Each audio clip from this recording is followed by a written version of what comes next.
Welcome back to the mathematical traders.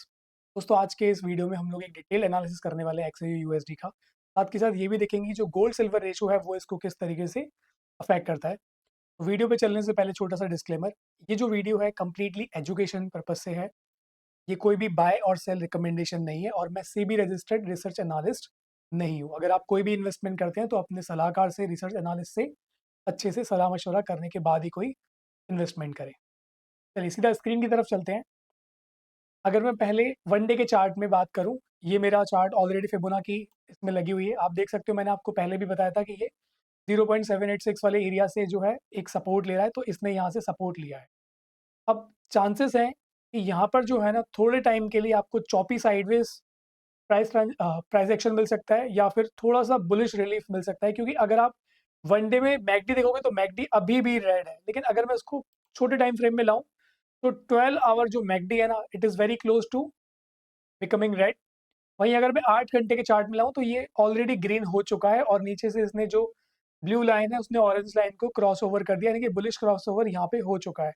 तो high chances होंगे कि जो प्राइस है वो कुछ इस तरीके से मूवमेंट करे, तो यानी कि ये इस वाले एरिया 4750 की तरफ जाने की कोशिश कर सकती है। और अगर 4750 को ब्रेक करती है तो नेक्स्ट जो है वो अराउंड अराउंड 5000 के आसपास बैठा हुआ है, वहां जाने की कोशिश कर सकती है। साथ के साथ अगर मैं यहाँ पर बॉलिंगर बैंड लगाता हूँ, वन डे के चार्ट में बात करते हैं, तो जो बॉलिंगर बैंड है वो आप देख सकते हो कि जो मिडिल बैंड है वो अभी भी ऊपर है। मिडिल बैंड जो है वो आपके पास अराउंड अराउंड 4955 के आसपास बैठा हुआ है, यानी कि जो प्राइस है वो 5000 तक जाने की कोशिश कर सकता है, बट ये एक दिन में नहीं होगा, आने वाले कुछ दिन का सिनेरियो है। ओवरऑल ट्रेंड की भी बात करेंगे अभी।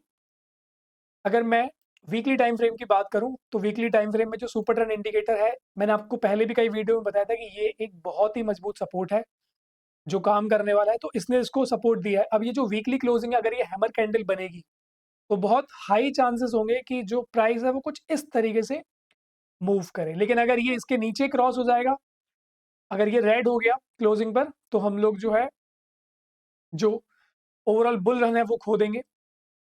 तो यहाँ पर अगर प्राइस एक्शन की बात की जाए तो प्राइस कुछ इस तरीके से चल सकता है। यहाँ पर आपको एक शॉर्ट टर्म रिलीफ मिल सकता है अराउंड अराउंड 4800 से लेकर के 4900 तक के आसपास।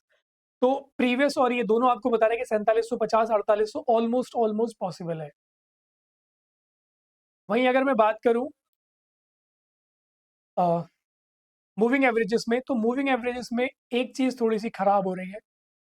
आप देखोगे कि मूविंग एवरेजेस में दोस्त, यहाँ पे जो 20 मूविंग एवरेज है ना, वो 50 को क्रॉस कर रहा है। ये एक बियरिश क्रॉसओवर होता है, यानी कि जो प्राइस है वो एक लॉन्ग टर्म बुल रन में नहीं है अभी, तो थोड़ा सा ये कंसोलिडेशन करने के चांसेस है। मतलब पता नहीं है कि ऊपर से कब दोबारा मार पड़ना स्टार्ट हो जाए, वो पॉसिबल है ना। तो अब यहाँ पे हुआ क्या है समझते हैं कि 200 मूविंग एवरेज ने इसको एक बढ़िया सपोर्ट दिया है।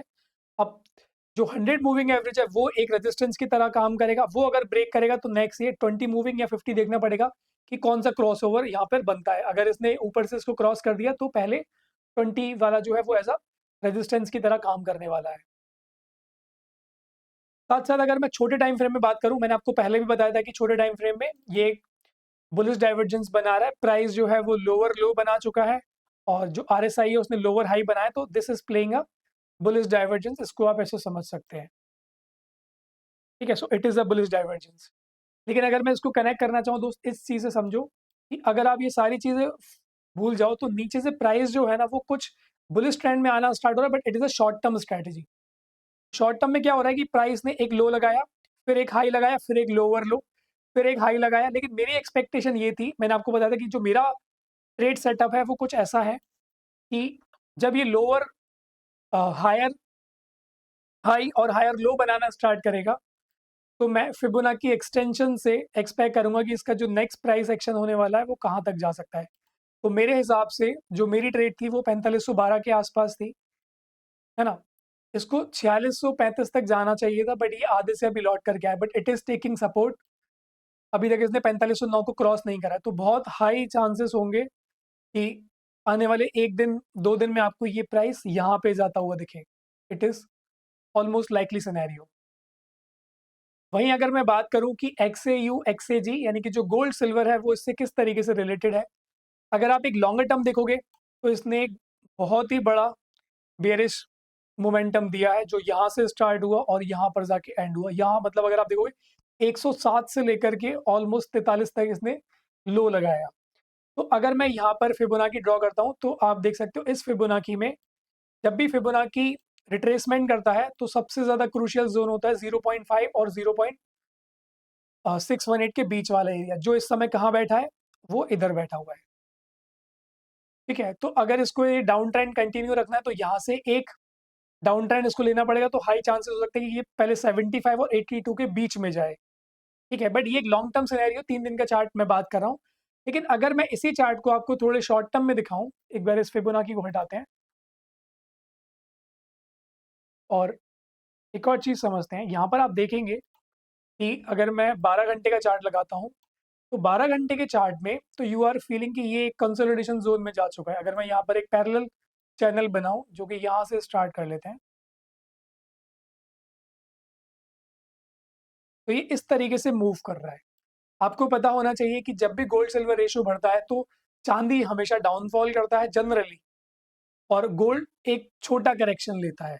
या फिर क्या होता है कि गोल्ड बहुत ज्यादा बढ़ता है और चांदी कम बढ़ता है, जो कि बहुत कम देखने को मिलता है।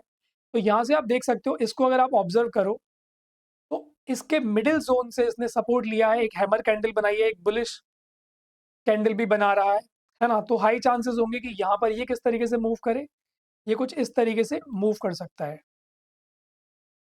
ठीक है, तो जैसे ये 68 पे जाने की कोशिश करेगा तो प्राइस एक्शन जो होगा ना, वो किस तरीके से मूव करेगा, जो सिल्वर होगा वो थोड़ा सा डाउन ट्रेंड में आ जाएगा, यानी कि एक थोड़ा सा करेक्शन ले सकता है, और जो गोल्ड है वो थोड़ा स्लो हो जाएगा, ये पॉसिबल चांस है। लेकिन अगर इसने मान लीजिए इसको ब्रेक कर दिया, ये जो इसकी मिडिल लाइन है, अगर इसने इसको ब्रेक कर दिया, नीचे की तरफ ब्रेक किया, तो आपको गोल्ड में एक बहुत अच्छी उछाल देखने को मिलेगी। अब नीचे ये कहाँ तक जा सकता है, नीचे इसके जाने के चांसेस बनेंगे दोस्त यहाँ तक, क्योंकि ये जो पैरेलल चैनल है इसका बॉटम 55 के आसपास है।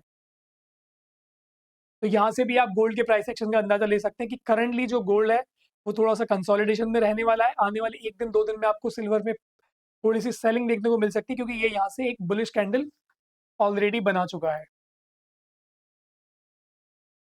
ठीक है, और अगर इसमें एक डाउन ट्रेंड देखने को मिला, अगर इसने मिडिल वाली लाइन तोड़ दी नीचे की तरफ से, तो आपको एक बढ़िया उछाल देखने को मिलेगा गोल्ड और सिल्वर दोनों में ही। तो सिल्वर में उछाल ज़्यादा आएगा, बट इसको देख के ऐसा लग रहा है कि सिल्वर थोड़ा सा डाउनफॉल करेगा और जो गोल्ड है वो साइडवेज रह सकता है या थोड़ा सा डाउन ट्रेंड साइड रह सकता है। तो ऑलमोस्ट अगर सिनेरियो आप समझोगे तो 4554 पे गोल्ड अभी चल रहा है। ये क्या करेगा, 4750 से लेकर के 4800 या 4850 तक जाने की कोशिश करेगा शॉर्ट टर्म में, क्योंकि शॉर्ट टर्म में गोल्ड थोड़ा सा बुलिश है। उसके बाद में हो सकता है कि ये एक रिजेक्शन ले और हमें एक डाउनफॉल देखने को मिले। तो आई होप आपको ये सारी चीजें समझ में आई होंगी, आपको समझ में आया होगा कि आने वाले कुछ दिनों में गोल्ड किस तरीके से बिहेव करने वाला है। नेक्स्ट आप किस टॉपिक पे, किस कमोडिटी पर वीडियो चाहते हैं? अगर आपको कोई एजुकेशन वाली वीडियो चाहिए, कोई इंडिकेटर सीखना चाहते हो, तो आप कमेंट बॉक्स में लिख करके बताओ, I will be providing that. Okay, bye bye, thank you so much.